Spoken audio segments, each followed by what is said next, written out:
I always thought crosswalks were safe places. Painted white stripes on black asphalt, illuminated by the faint glow of a streetlight. A symbol that drivers would respect, a promise that I could step forward without fear. But promises mean nothing when someone decides to break them. It happened on an ordinary evening. I had just left work, exhausted, carrying a small bag of groceries. The city was quiet, the streets damp after a light rain. As I approached the crosswalk, I glanced left and right like I always did. A car was parked a little farther down the road, headlights dimmed, engine humming quietly. I stepped forward. The world changed in a split second. The engine roared, the headlights flared to life, and the car accelerated toward me. At first, my brain refused to register it. Maybe they didn't see me? Maybe they'd slow down? But they didn't.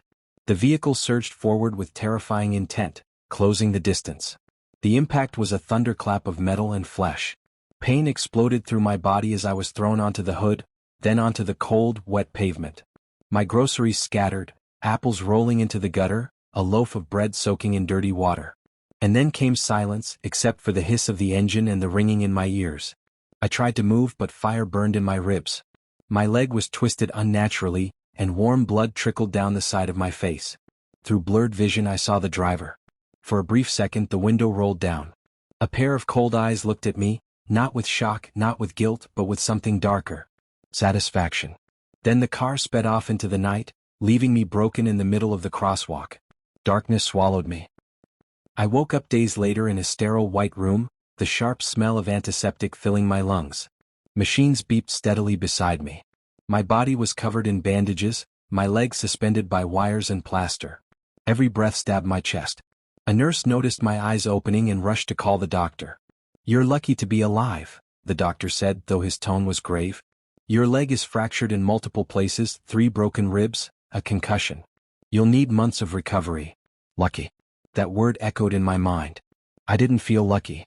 I felt destroyed. The police came soon after. A tired-looking officer stood by my bed, notebook in hand. "Do you remember anything about the car?" he asked. "Black sedan," I whispered, my throat dry. "The driver?" He looked right at me. "He wanted to hit me." The officer's eyebrows tightened, but he didn't write much down. "It might have been an accident," he said almost dismissively. "We'll check the nearby cameras." But I could see it in his eyes, he didn't believe me. To him, I was just another case file, another victim who would eventually fade into statistics. The days dragged on. Pain was constant, but so was anger. At night, when the hospital ward was quiet, I replayed the moment in my head. The roar of the engine, the cold eyes, the smirk that was almost visible before the driver sped away. It wasn't random. It wasn't careless. Someone had aimed that car at me. Friends came to visit, but their sympathy soon turned into silence. They had their own lives. My family called once or twice, offering hollow encouragement. The truth settled heavily on me. I was alone. Alone with my broken bones, alone with my obsession. When the police returned a week later, they said the cameras were inconclusive. The car's plates weren't visible. "We'll keep the file open," they told me, but I knew what that meant. Nothing. My pain, my near death, would be buried in bureaucracy. That night, staring at the ceiling of the hospital room, I made a decision. If the system wouldn't find the driver, I would. If they thought it was just an accident, I would prove it wasn't. I didn't care how broken my body was. The fire inside me burned brighter than any injury. Revenge wasn't just a desire. It became my reason to survive. Rehabilitation was torture. Every step on my crutches was agony, but every ounce of pain fueled me. The nurses thought I was just determined to walk again, to regain my old life. But inside, I wasn't thinking about walking. I was thinking about hunting. I started asking questions. Where exactly had I been hit? Which businesses nearby had cameras? The police hadn't bothered to check thoroughly, but I would. As soon as I was discharged, I visited the area again, limping on my crutches. I stood at the crosswalk where my blood had stained the asphalt and stared at the shadows of the buildings. Somewhere here the truth was hiding. At a small convenience store across the street, I noticed a camera pointed almost directly at the crosswalk. My heart raced. The owner, an old man with weary eyes, initially refused when I asked for the footage. "Police only," he said. But when I showed him the bruises still dark on my face, something shifted in his gaze. He burned me a copy. That night, back at my tiny apartment, I watched the footage over and over. The video was grainy but clear enough. I saw myself stepping onto the crosswalk. I saw the car lurking with its headlights off. And then I saw it, the unmistakable acceleration, the deliberate swerve, the direct hit. I paused the frame where the driver's face was visible, just for a moment, through the windshield. The image was blurry, but I could feel the same chill in my bones. Those eyes, the same ones that had looked at me with satisfaction as I lay broken. It wasn't an accident. It was murder. Attempted murder. And whoever he was, I was going to find him. The police had given up. My friends had drifted away. But I had something stronger than all of them: rage, focus, and the will to make this man pay. Every scar on my body whispered the same thing at night when I lay awake, staring at the ceiling. He tried to take your life. Take something from him. And I swore with every broken bone that slowly healed that I would.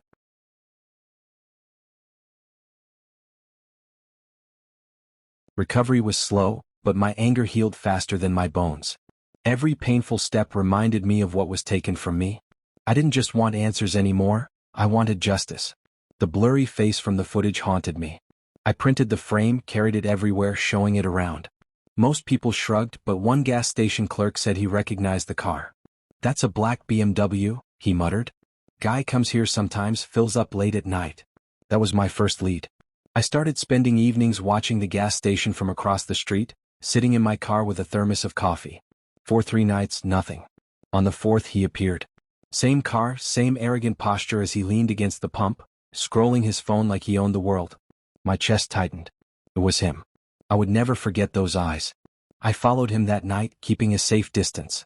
He drove recklessly, swerving through traffic, until he pulled into a gated driveway of a large house.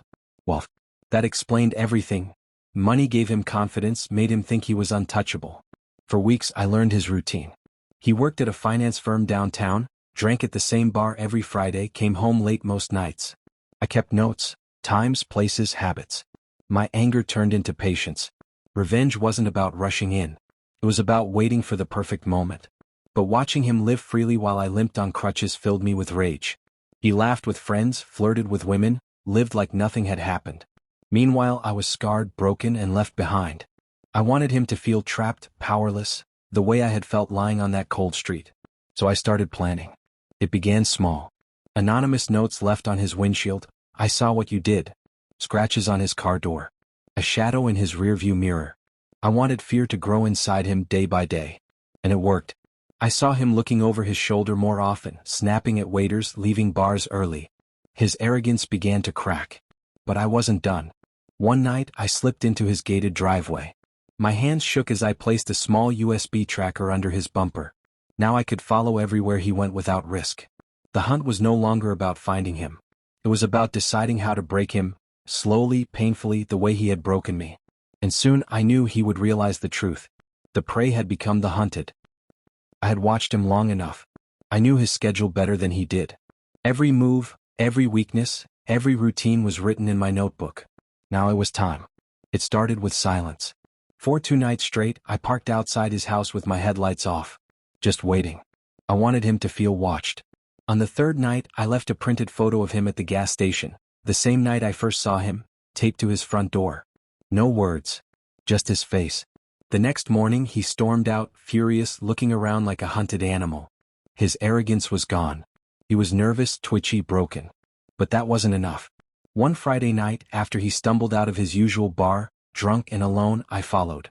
My pulse pounded as I tailed his BMW through the streets. At a red light I made my move. I pulled up alongside him, lowered my window and let him see me, really see me. The limp, the scar, the eyes he left bleeding on the pavement months ago. His face drained of color. He fumbled for the accelerator, but I stayed close. Block for block, turn for turn, I didn't let him go. He sped up, panic in his every move, until finally he swerved into a dark alley and stopped. Trap. I stepped out of my car, cane in one hand, crowbar in the other. He stumbled out, trembling. What do you want?" he stammered. "You already know," I said. I didn't hit him. I didn't need to. Instead, I showed him the folder I carried. Photos of him driving drunk, video from the tracker I'd planted, evidence of every law he'd broken. "This goes to the police, the press, your boss," I said coldly. "Unless you confess." He collapsed to his knees, begging, sweating, promising money, anything. I leaned closer. "You hit me on that crosswalk and left me for dead. You thought I'd stay broken. But now," I shoved the folder into his chest. "Now you live with this. Every day. wondering when it'll destroy you. And then I walked away. Left him shaking in the alley, his perfect world crumbling. Weeks later, the news broke. Local finance executive arrested for multiple crimes. Drunk driving, fraud, assault, all the evidence I had collected buried him. As I watched his face flash across the screen, humiliated, ruined, I finally felt it. Not just revenge. Justice.